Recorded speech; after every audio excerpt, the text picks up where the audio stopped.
Okay, so let's talk, excuse me. Let's talk about step functions. I don't know why, after sitting for 2 years and standing for 2 years and sitting for 2 years and standing for 2 years, I don't know why my back would be bothering me. Anyway, let's move on. Enough about my woes. Let's talk about step functions. All right, so step functions, right, are it's basically an orchestrator for Lambda. So let's talk about like what problem they solve. So here's the issue. All right, so let's say you're like, I would like to convert everything into Lambda. That could be possible, but one Lambda isn't going to cut it, especially if it's got like 27, 100, 1,000 different workflows to go from client input to like a client response, right? So if you're going to orchestrate a bunch of microservices, step functions really kind of make this happen by using visual workflows for how a client gets into your system and then gets all the way out to some kind of outcome and potentially gets a response. So in this case, like one of these microservices is probably a series of Lambda functions. So a step function's job is to solve this problem. How do we coordinate all the like 30 or 40 Lambda functions that are behind a single microservice? And then how do we orchestrate that even like, from an intra kind of basis between the microservices? So when you start to build a lot of, a large application, the Lambda functions just grow and they grow and they grow. And all of this gets hooked behind an API gateway. And there are many combinations and many patterns of function like between these 2 or 3 functions. So like the second function may always follow the first, or it'll only run if the first function succeeds, or you'll run the third function if the first and second function succeed, or if either of them succeed. You could run them in parallel, you can chain them together. But here's the problem. If you start chaining these things together, what if one fails? How do you track the independent success, like the state of your like process through the workflow? In other words, customer initiates request. What's the state? It's unfulfilled. What step are you on? Step 1, orders being, like billed. Step 2, billing was successful. How do we know billing was successful? Because the state changed and now the order's being processed, but billing's been successful. Next thing you know, billing's been successful. And so then we go and query the inventory. Is inventory available? Yes, great. State's changed. Now inventory is available. So we've executed that function. And so you keep adding on state changes, like state awareness. Like we can keep going forward because we could build a customer. We have inventory. The warehouse has accepted it. The warehouse has shipped it. I'm using Amazon as an example, but you get the sense of it. And what if you want to scale out, easily handle errors, timeouts, build and operate these workflows, and you want independent like state management or state awareness outside of the actual function execution? Well, that's what step functions is for. We're trying to solve that problem of basically, I want to retry failed tasks. I want to sequence tasks. I want to try things, catch exceptions, right? I want to select based on certain outcomes. I want to run tasks massively in parallel. That's it. This is where step functions come in. Step functions define a workflow called a state machine, and it has obviously states in it. Does that sound weird? It feels like I do even to say that. It's a state machine that has different states in it. Sounds silly. So each order is an execution through this state machine. Now it has a defined start and a defined end, but the end could change depending on which path you take through the state machine. Each execution starts with an input and the state's going to transform that input. So the step function's job is to keep track of the state of each execution. And by the way, it can do this for up to a year. A year. Okay. So this provides a reliable way to coordinate components and step through all the functions that make up your application. So this is a graphical console, but you can define it in code. You can define it in JSON if you want to visualize your components as a series of steps. It's going to automatically trigger and track each step based on what you tell it to do. It's going to retry if there's an error. It's going to run in the same order depending on the decision tree every single time. It is also going to log the state of each step. So if things go wrong, you can figure out why they went wrong. So you can define it as a series in JSON, right? States and states transitions. But what it's going to do is when you define it in JSON, it is going to turn it into a real-time graphical view. It's going to look like this.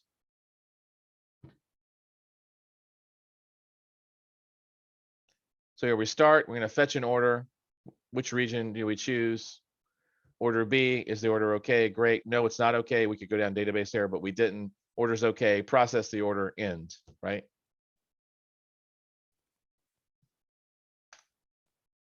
You can monitor the execution of each of these states. Obviously, there's going to be color-coded. You know, I don't know why start and end needs a retry. It kind of throws me off a little bit. Should be successful somewhere. And so that's what it does. And by the way, you can switch over to the code at any time, change it there, and have it update the graph, right? The actual representation. And then below this, you're going to see all the execution events in order. So this allows you to build things quickly. It can scale and recover like reliably. It'll evolve. You can add state functions. You can build it incrementally over time. Build another Lambda, throw in another like state, right? State execution. Now the state machine is the overall system that's tracking the state. Execution is basically the specified workflow, usually based on a template. A task is something inside the execution. So everything has a task that's done. Sometimes tasks can be parallel. Sometimes there are decision trees around the tasks. You can call external services. That's called an activity, right? You can see all this. Heartbeat, failure, success. It probably all makes sense to you. Now, here's a hello world example. Start at hello world, and then basically, right? Because like a state machine basically is an object that has a set number of operating conditions. This is a JSON representation of that state machine. And the task is going to call out, typically it's going to call out a Lambda function, usually identified by an ARN, by the way, which passes the input of the state machine to the Lambda function. When the function completes successfully, the state machine terminates with the same output as the function. So like, for example, when the instance of this state machine is launched, the system begins with a state reference in the start at field. In this case, it's going to be hello world. If this state has an end, colon true, which this one does, you can see it at the end there, then the run of the state machine stops and it's just going to return a result. Otherwise, if it doesn't have an end, it's going to have a next field. And that next field is going to call the next task, right? This process is going to repeat until the system either reaches a terminal state and usually ends with a type. Notice it says type equals like pass, right?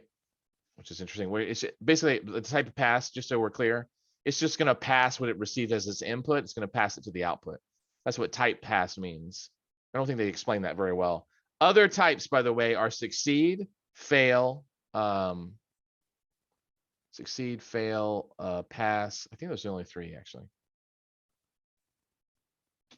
Or if a runtime error occurs, like if something fails, like for real, like a Lambda function can't run or something.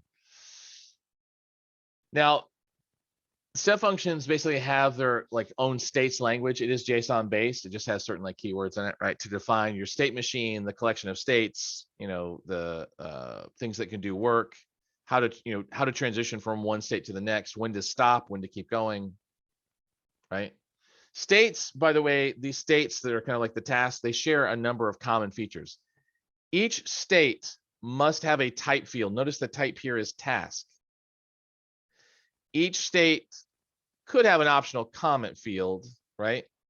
But each state is going to require to either have a next field, a succeed field, or a fail. Like in other words, it either needs to go on to the next thing or it needs to stop.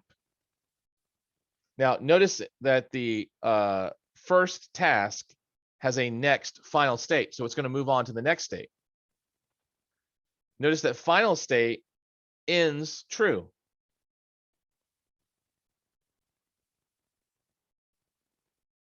So that way you can chain a bunch of these together. There are a lot of types, right? Other than just succeed, pass, fail.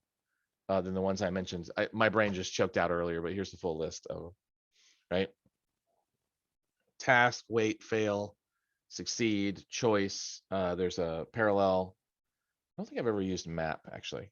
Pass just allows you to pass at the beginning to the end. Pass, by the way, is typically used for troubleshooting or if you just want to demo something.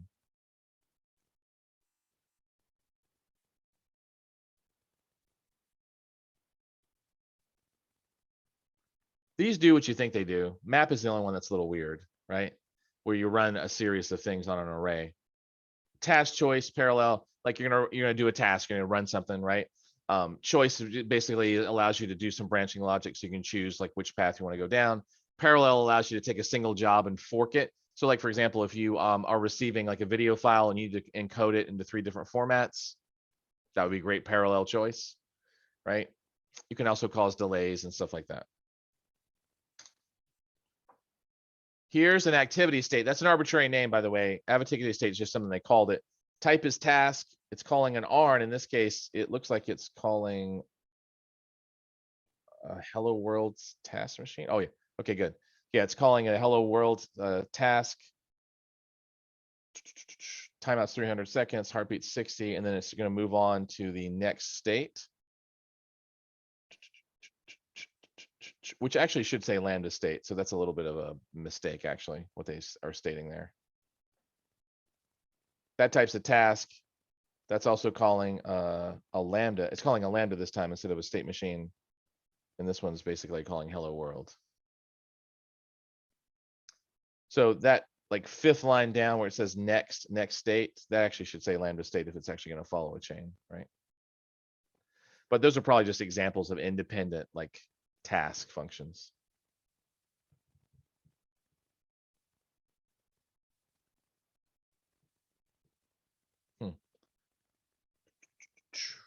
Okay.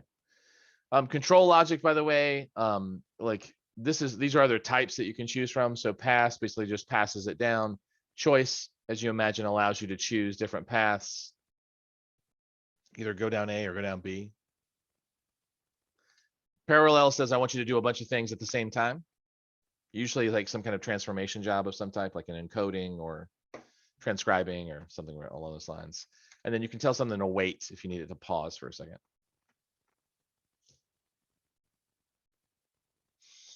Isn't choice and parallel kind of the same thing? No, not at all, actually. So just to make sure I'm clear on this, choice basically says, all right, I got here. Do I go down A or do I go down B? And so you go down B and then you get to final state. So you actually don't do choice A. Oh, Parallel okay. says It's I a want you to do conditional. these at the Okay. same time. Yeah, it's a It's a conditional. conditional statement, like a case. Exactly. I see. That's exactly right. An if, right? Right. If Choice, this, case, this, exactly. then. Okay. Yeah. So, and thank you for clarifying that, because that can get confusing. The wait one, by the way, is used when you need to pause for some reason. Like usually waiting for some other external activity, you know, you want to give time, you can just wait. Maybe you did a previous task and you need something to wait to process, you just give it a moment. In the parallel example, how does it know when to like move on to like the final state? Do they usually like wait until everything in like state 1 and 2 are done and to move on to the final state, or Yeah, what happens there? all of these have to finish in order. Like if there's 10 of them, they all have to finish before it'll move on to the final state.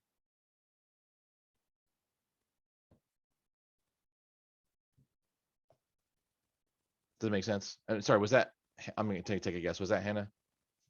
Yeah, that was me. Oh, Thanks. yeah. Yeah, so if there's 10 parallel functions, it's gotta, it won't move past that particular stage until they're all finished. So let's see, Billy, does it have to be time or can it be based on an event? Let's see. So it's based on the weight. Okay, good.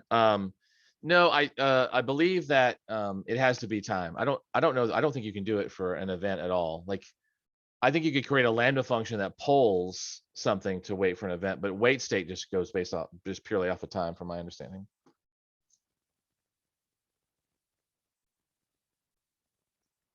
Bear with me just one second. My son was in an accident earlier. I'm just making sure this is a call for that.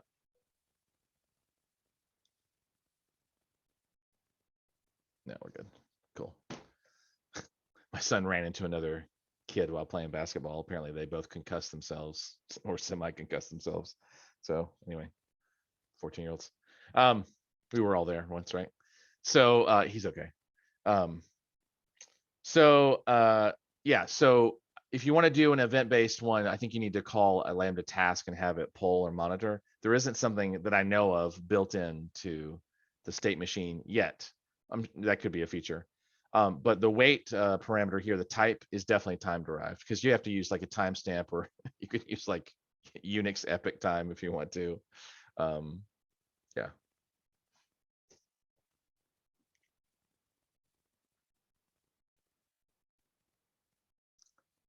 Okay. Oh, I'm still in drawing mode. Get out of there. There we go. Okay. Here's a choice, by the way, defined in the JSON, like just to see it kind of like broken down a little bit. Notice here that you define the type as choice, and then you've got like an array of choices, basically, right? So you're still passing in the variable, but numeric equals 1, do this, numeric equal 2 is do this. And so then the next thing is that you're going to go to choice A versus choice B. Now, choice A and choice B themselves, right, are the next state. So you have to define those as well, right? So like one of those choices, by the way, could be a dead end. Be like, we're going to stop the machine right here. But choices B, C, and D could all be Lambda functions with different like things attached to them. You could have a choice 3 be like lead to a parallelization. So you can make that choice like a type of parallel. So you can really get some interesting branching logic going on here, or parallelization if you're looking for it. So.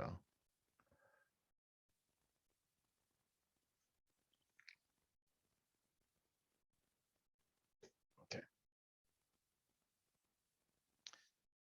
See, so type fail and type succeed, notice that they're listed here. You can actually put in different options depending on which of the types you're using. So if it's like wait, you have to put in obviously a time choice, but reminder that all of them, you have to have a type, and you have to have basically what's going to happen kind of next. Now, the exception is that if it's a fail or a succeed, you don't have to put in a next, do you? Right?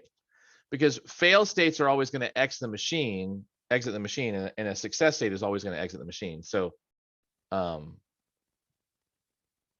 succeed states are terminal states, so they don't have a next field. Fail states are terminal states, no next field. Everything else needs to have a next field. It's unfortunate. I just want to say this is that cause and error are actually optional. I'm like, that's horrible. That should be required. You should be able to like be forced to tell people why you're failing. Although that might prompt some really like kludgy responses, I imagine.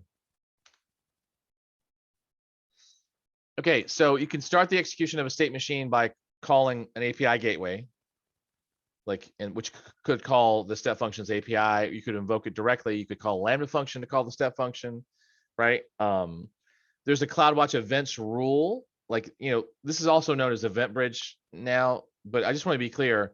Event Bridge is CloudWatch events for kind of like third-party API reception. CloudWatch events is still used to trigger Lambda functions or to trigger a step function, like a API. So you can actually use CloudWatch events to trigger the execution of a Lambda function or an entire state machine if you want to. Other kind of actions in the API, which I don't expect anybody to remember, such as create an activity, create a state machine. You can describe activity, you can describe an execution, you can describe a state machine. I don't expect you to remember any of this. I'm not even sure this is why this is here.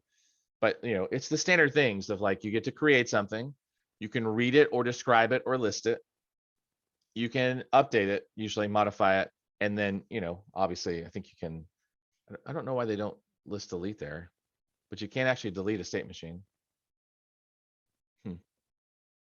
Anyway. You can also tag and update machine states and stuff like that yourself if you want to.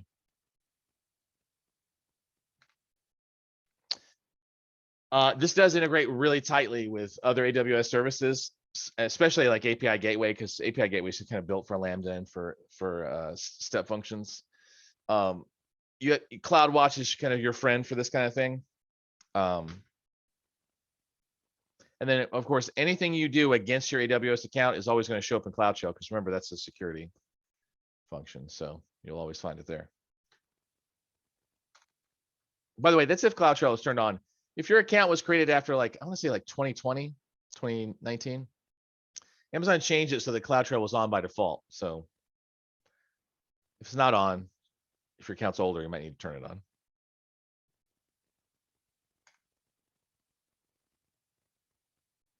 Here's an example. So here we have a test web app. So we've got recognition, which is used for image identification and tagging. DynamoDB storing extracted metadata about the image. Okay, I see where we got it. So we have the state machine started because Amazon S3 clicked it off. So Amazon S3 kicked off, image was uploaded, that clicked the start machine, that calls the step function. So notice that step functions was executed by a call from a Lambda function that was called in turn by S3. That's the upper left. The step function is going to extract and validate some image metadata from the file in S3, and then it's going to kick it to recognition, and recognition is going to do some machine learning against it and try to identify it depending on what you've called. So recognition, by the way, will do image and video. So you're going to generate an image thumbnail through a Lambda function, and then the extracted metadata from recognition is going to be dumped in DynamoDB, and then probably there's going to be something output to S3 and something kicked back to the web app. There is, by the way, this is actually based off a GitHub repo that actually under if you search for AWS samples, that GitHub repo has tons of AWS samples in there, including like a faux workload like this one. But step functions is at the heart of this. Here's, by the way, one with human interaction. So in this point, what's going to happen is that it's basically going to send an email to a user, and it wants the user to click on something, which is going to call an API, send the task failure or success, which is going to update the state machine. This is very simple. This could get super complex. So I imagine that like this would be called like like it says in the lower left-hand side, manual approval. Here's a JSON definition. Here's the task. We're waiting for a manual approval. So what happens is that when the back in this is that when the user gets the email and they click on the link, it hits the API gateway, which calls an update state machine task on the back end. So it calls an API, which posts into the state machine and basically sends either a failure or a success to the state machine, which then allows it to go forward. Wow. Make sense? Kind of like a CI/CD pipeline where you got a manual approval process.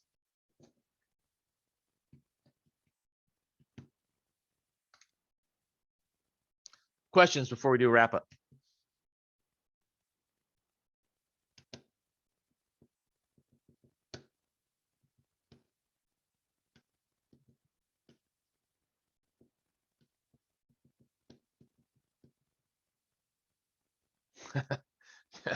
Yeah, I did say that, didn't I? It can wait for a year. Yeah, I can't imagine the conditions in which you would wait for a year. Because like returns, for example, we could take at most at like 60 days, right? Yeah, no, it can be pending for a year, just hanging out.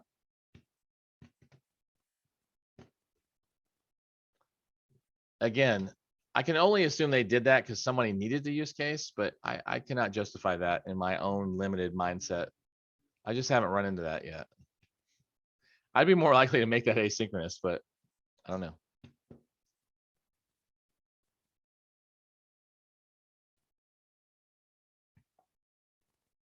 I don't know, Grace, that probably wasn't very helpful. I just don't have a use case for that, right? I'm trying to think of like if you're waiting for someone to approve something, I mean, I can imagine waiting more than 60 days, like for a return, right? Or an answer on something complex. But again, I don't know the use cases there. I just don't have a good one yet. I could search for one. I could see starting a task and then having the final approval steps be a year later, in theory. Probably more time than you need, but in like a business process, I could see it. I can too in a business process, but then how would that tie back to like a technical, like an engineered automation process? Like that's, oh, I see what you're saying. Like maybe it's part of an approval step and there's like it's for a business process that just happens to have some technical enablement to it. Yeah, I could see that. I kind of wish I had had that when those moments where I'm like sitting in the office of the CTO and they're like, we should buy some reservations for these EC2 virtual machines. And they're like, nah, we're not going to migrate. We're going to migrate off of these things in a year. It's like, we're really not. Migration takes too long. That'd be funny to like have an approval process for a year. Okay, so let's do the knowledge check here. All work in your state machine is done by activities. There was a difference between tasks and activities when we looked at the definition. One was internal and one was external, right? And it was just like arbitrary. Like, how would you know that unless we put a rubric up there for you to define it? So were activities external or were they internal?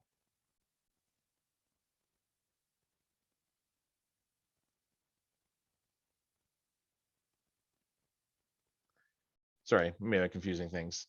That's false. And the main reason is that all activities in your state machine are done by tasks, right? So to be clear, activities is just one type of task, if I remember correctly. You can just call something external, but tasks can be a bunch of different types. Now to that end, a past state simply passes its input to output, performing no work. Did we see an example of a past state where it actually did that, or have we not seen that? Is that a true or false statement?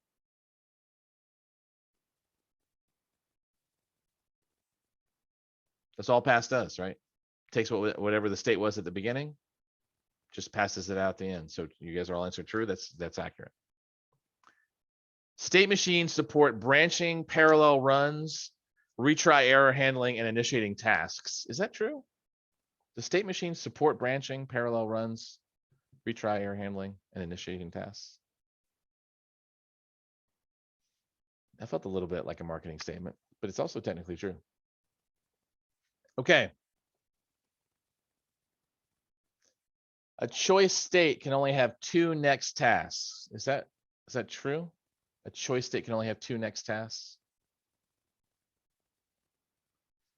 So yes, that's false, but just know that each choice rule, right? There can only be one next like state within each choice rule. You can't have multiples because then it won't know where to go to. Can that be branched? I mean, nested. Choice. Oh yeah, yeah. Choice.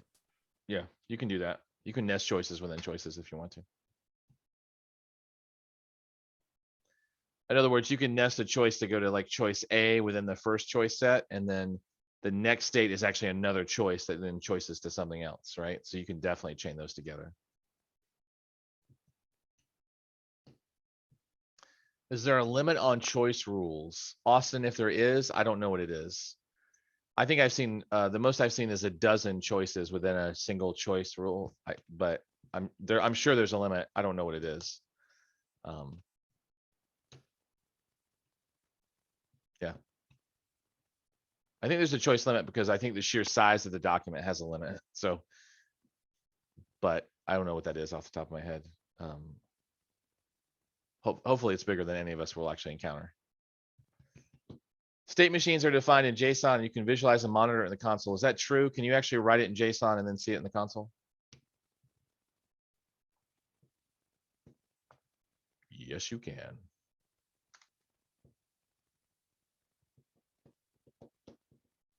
All right, here's the last one. True or false? You can start state machines via AJAX calls intercepted by the API gateway. Is that true? Can you do that? Can you use API gateway to initialize?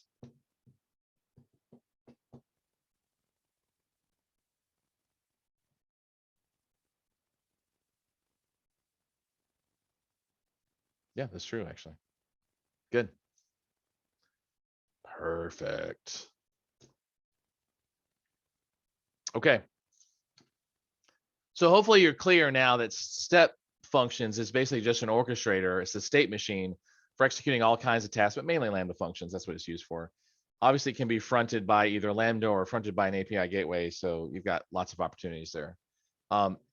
Step functions does show up, not necessarily in detail, like in JSON inside of the developer exam. You will actually see, I say not in JSON, you will actually occasionally see like 1 or 2 questions about the JSON of step function. Questions of any type? Okay, I gotta tell you, this next 45 minutes, especially when we get to the practice questions, this is gonna be fun, actually. I'm looking forward to this. Not that the previous part wasn't fun, but it's a lot of information, so try not to keep it super dry, but